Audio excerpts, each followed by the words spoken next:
Baie welkom by Fokus hier op SABC 2. Ek is Lenet Fransis Peuren.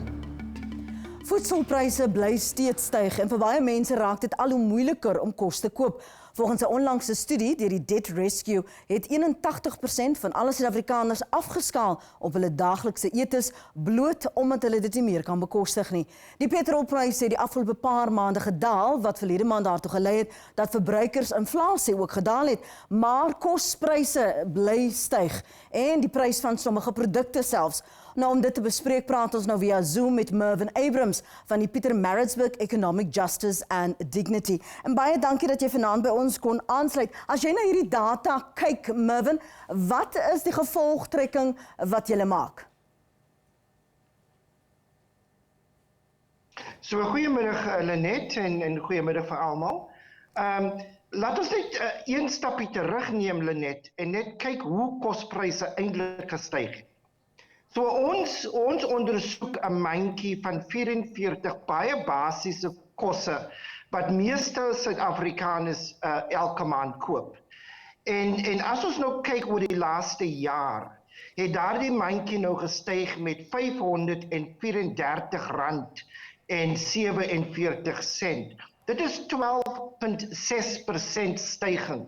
En die kos van daardie mandjie staan nou op R4,775. So dit is eintlik, as ons praat van voedselstyging, kosprysstyging, dan eintlik is dit nou die storie. Is dat die pryse het gestyg met iets soos 12,6%. En natuurlijk was daar ook ander baie belangrike huishoudelike ongawes wat ook gestyg het. En natuurlijk het salarisse nie gestyg met dieselfde persentasie nie. En dit is waarom mense dit nou moeilik vind om eintlik kos op die tafel te sit.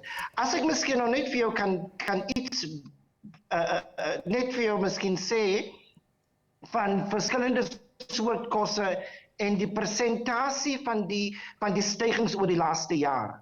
So byvoorbeeld as ons kyk na 30 kg mieliemeel, dit het gestyg met iets soos 23%. Dit 30 kg van mieliemeel. 'n 10 kg koekmeel het gestyg met 28%. 'n 5 liter kookolie het gestyg met 70%. En staan nou op R231 vir 'n 5 liter kookolie. As ons kyk byvoorbeeld na hoenderstukke, dit het gestyg met 11%, tomaties het gestyg met 36%, agbosse spinasie het gestyg met 31% en breinbrood het gestyg met 18%. So dit eintlik wat ons van praat, as ons praat van huishoudeling wat nou nie kos op die tafel kan sit nie. So Mervyn, dit is die basiese goed wat elke huisgesin maand na maand sou aankoop. Is dit 'n maand per maand ook styging of is dit net volgens die jaarindeks dat julle dit ingemerk het? So dit is die jaar styging, maar as ons kyk byvoorbeeld op maand styging, dan het dit tussen Julie en Augustus hierdie jaar het dit gestyg met 0,6%. Nou Lenet, dit is ook iets wat ons moet noem en dit is ook dat oor die laaste 3 maande styg die maand op maand styging het kleiner en kleiner geraak. Byvoorbeeld 3 maande gelede was die maand op maand styging 1,8%, verlede maand was dit 1,2% en nou Julie, Augustus was dit nou 0,6%. So ons sien dat daar miskien nou 'n daling kom of die styging is nie meer so hoog as wat dit gewees het 6 gelede, maar dit styg steeds. Al hoef het die prys, nou die global commodity pryse, byvoorbeeld het genoem petrolprys het afgekom, die global pryse vir byvoorbeeld sunflower, wheat en so aan is ook op die daling, maar ons sien dit eintlik nie in die winkels nie en dit is 'n bekommernis vir ons op die oomblik. Ek sien jy gebruik die woord petrolpryse en dis eintlik mos maar brandstofpryse. As jy kyk na waar ons staan, wie is die meeste en word die meeste hierdeur geraak. En vat ons deur daardie inkomste vlakke, want jy het verwys na salarisse wat nie tred hou met hierdie aanpassings en toenames en stygings nie. Ja, net so as ons kyk byvoorbeeld na diegene wat se salarisse nou geset is op die national minimum wage, né?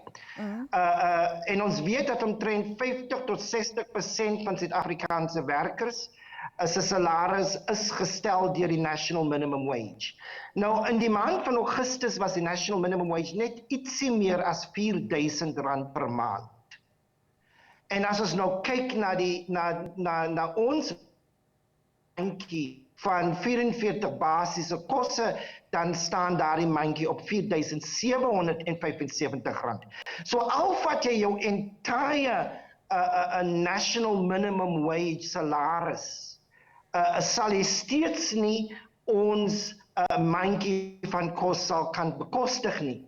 En natuurlik wat baie van die working class en so die arme huishouding eintlik vir ons vertel is dat dit is hoe hulle nou hulle huisinkomste nou eintlik begroting werk. Die begroting is jy betaal eers vir vervoer. Want as daar werker in die huis is, dan moet daar die werker by die werk kom. Anders verloor hulle daardie salarisse. So vervoer, taxi fares is baie belangrik.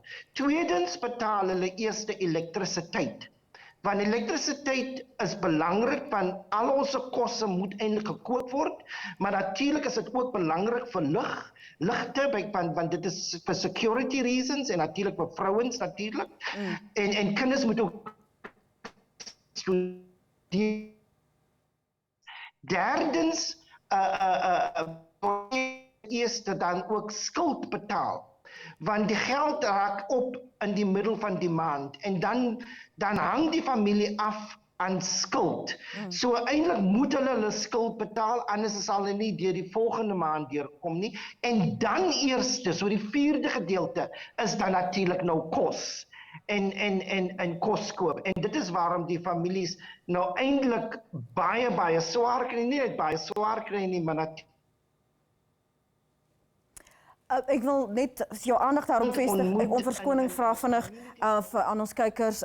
Ons het krankprobleme met daardie verbinding met Mervin, maar ons gaan probeer om dit weer op te tel en hopelik kan ons dit daar dan herstel. Ek wil jy moet 'n bietjie verder uitbrei op wat die prioriteite van verbruikers is en die huishoudings as dit kom by die betaling van skuld en wanneer daardie salaris ontvang word. So ek gaan hom vra om weer na die breek op te tel, moenie weggaan nie. Dit raak ons almal. Ons praat net hierna verder. Nou terug.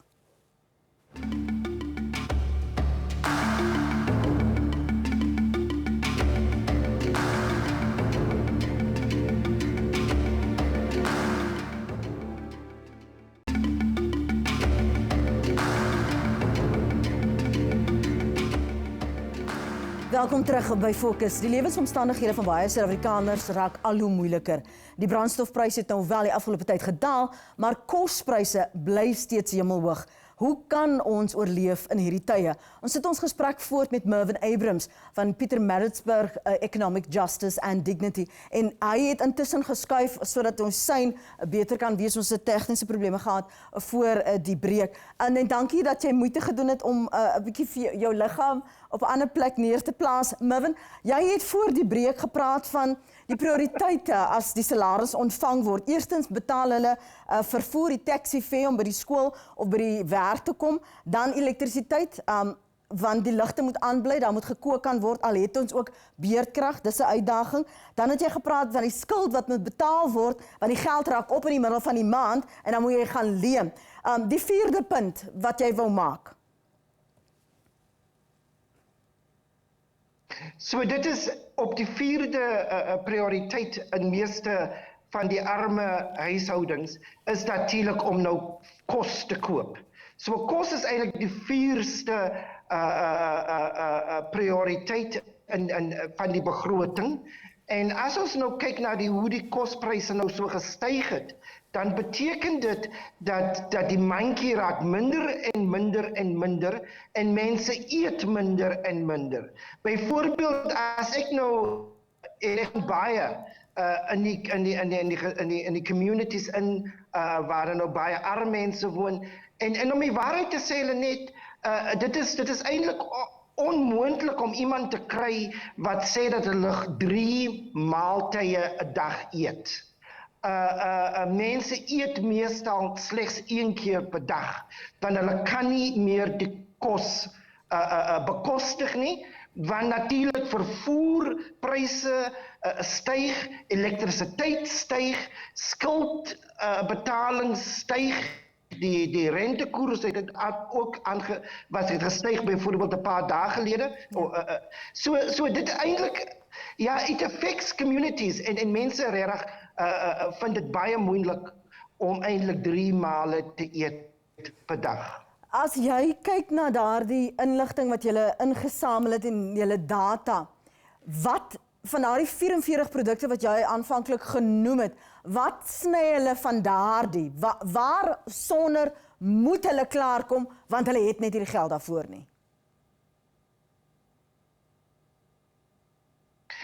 Ja, Lenet, so byvoorbeeld die meeste vrouens sê vir ons dat hulle verdeel hulle mandjie wat hulle koop in 2. Dit is by kos en dit is nou die kosse wat gekoop moet word. En dit bestaan uit kosse soos byvoorbeeld 'n mieliemeel of rys, suiker, kookolie, 'n meel, so aan. So dit is die kosse wat hulle eers koop. En as hulle nou geld oor is, dan koop hulle byvoorbeeld nou weer die vars groente en vrugte, tomaties of like lettuce en so aan. En die rede waarom hulle nou die kernkosse eers te koop is want daardie kosse, as jy miskien nou 'n bord mieliepap gehad het, dan voel jy is vol. Maar natuurlik bekeer die liggaam ook nou vars groente en vars vrugte en miskien 'n bietjie vleis ook vir proteïene. En dit is ook waarom ons so 'n probleem het met wat ons noem die non-communicable diseases soos diabetes en high blood pressures en so aan, want ons eet nie 'n nutritious en 'n volledige maal per dag nie.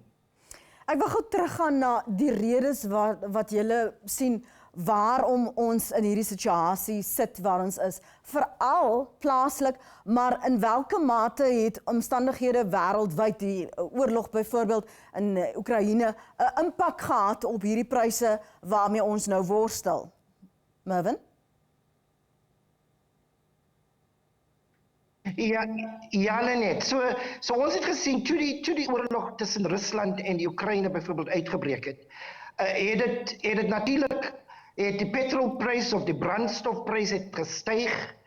Natuurlik ons voer in baie wheatmeel van die Oekraïne. Ons voer ook in baie sonneblomsaad van die Oekraïne. Ons voer ook in 'n bietjie van die korn ook van die Oekraïne en so aan. So toe die oorlog uitgebreek het en die Oekraïne kon nou nie hulle produksie uitvoer nie, het natuurlik die pryse wêreldwyd gestyg. En dit is natuurlijk geopolitical redes. En natuurlijk, omdat ons nou dit invoer, het het natuurlijk onze prijzen ook laat styg. Maar in die laatste paar maanden, de laatste 2 maanden of so, het ons gesien op vlak nou bietjie meer daal. En ons hoop dat ons daar die prys, die daling sal sien in die winkels in die volgende maand of so. Maar nêrens hoor ek jou praat van vleis nie. Indien daar geld oor is, watter vleis koop hierdie verbruikers?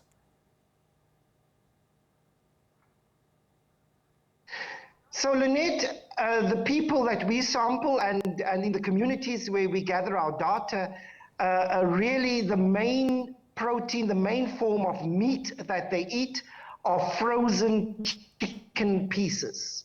That is by far the main source of protein, and we had seen that the price of frozen chicken has increased by something like 11%, and the 10 kg of frozen and 108 rand. Now that is a luxury for many South African families.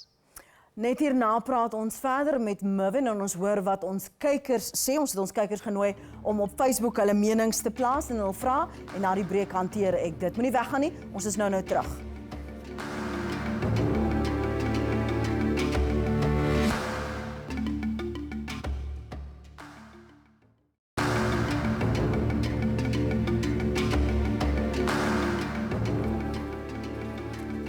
Welkom terug. Fokus het ook ons kykers gevra om hulle vrae en hulle menings oor kospryse aan ons te stuur. Ons gas vanaand is Mervin Abrams van Pieter Maritzburg, Economic Justice and Dignity. En net vir die breek het ek melding gemaak dat ons van ons kykers genooi het om saam te gesels hierso vanaand. Marinus de Pre skryf: "Die publiek is onbewus van die feit dat sodra die brandstofprys styg, dan styg die voedselpryse, maar sodra die brandstofpryse daal, daal voedselpryse nie. Iets waarna die regering ondersoek moet instel." Ek wil hê jy moet vir my nou daarop kommentaar leer, veral ook met die gesprekke wat aangaan word met die regering en ander organisasies om mense wat veral kosarmoede het, om hulle by te staan. So dit in 'n oomblik. Enid Kleinhans, ek hoop ek spreek jou naam korrek uit. "Hoekom het die lensies so onhebbelik duur geword?" skryf Enid. Pisha Diergaard skryf: "My vraag en opinie is die feit dat werkloosheid die hoogte in is en die staatstoelaas skaars van maand tot maand die mense laat lewe. Als is duur en baie monde moet gevoed word. Baie mense is op kroniese medikasie, maar kan dit skaars neem, want daar is nie altyd 'n stukkie brood nie. En die krag wat so afgaan, kan jy skaars vir jou genoeg vleis koop, want jy moet bang wees als vrot met die beerdkrag. Voorsien vir mense, veral jong mense, werk en gun ons ouer mense om 'n graad te kry, sodat ons ook 'n beter werk kan kry." So hier is net 'n opsomming van die uitdagings wat van ons kykers ervaar, Mervin. Watter gesprekke is aan die gang om dit draaglik te maak en om verbruikers tegemoet te kom?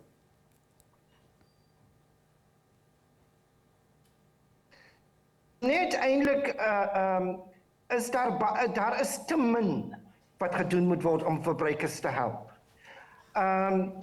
As ons nou kyk na byvoorbeeld na wat een van jou persone gewys het nou, met petrol price comes down and petrol price increase, and then of course food prices increase, and then when it comes down we don't see a corresponding a decrease in food prices, and that is absolutely true, and we have called on the Competition Commission to do an investigation precisely around some of these value chains, because we believe that with the global prices of food commodities having come down, the global price of petroleum having come down, we should be seeing some kind of respite to the consumers at the shop floor.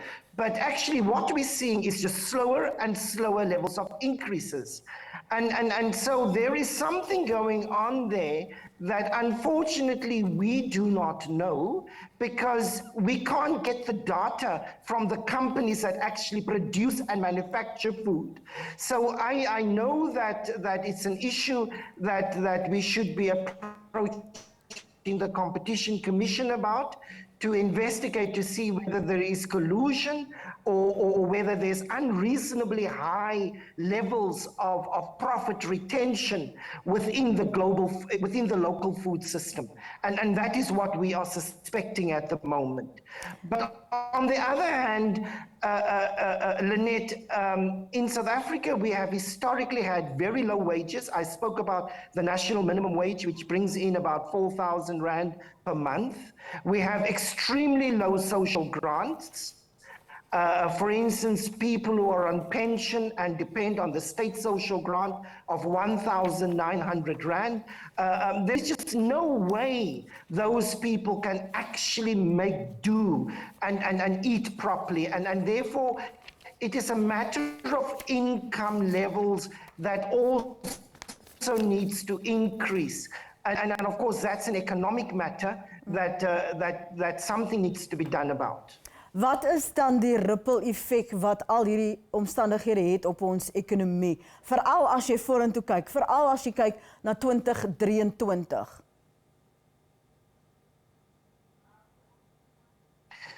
So Lynette, what we know is clear. We know globally, this is not just about South Africa, this is about any other place in the world, that there is a direct connection between household food security and the kinds of food people eat and the socio-economic outcomes of the nation. What I mean by that is that there is a direct connection between nutritional levels and your education outcomes. So it is not surprising that our education outcomes are very poor in South Africa. Also, there's a direct connection between nutrition and health. I mentioned the non-communicable diseases. And of course, it's not surprising that we have very high rates of diabetes, we have very high rates of high blood pressure, we have very high rates of obesity, and we have very high rates of child stunting. And that is a problem from a health perspective. But then there is also a direct connection between all these things like health and education and economic growth. Yeah. So for instance, a hungry nation cannot produce properly. And so we are falling backwards in terms of South Africa's competitiveness in the global economy because we are not producing children who has the innovation skills in order to participate in the new global economy. And so it has a direct economic impact and will likely lead to smaller economic growth as we go into the future.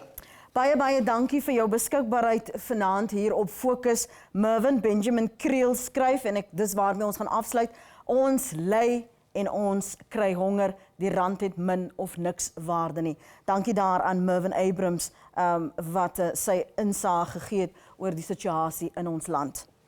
Ongelukkig is dit al vir vanaand. Onthou, indien jy die uitsending misloop, Fokus is steeds op YouTube beskikbaar. Ons groet tot volgende Woensdag aand om 7. Sterk staan. Tot dan. Totsiens.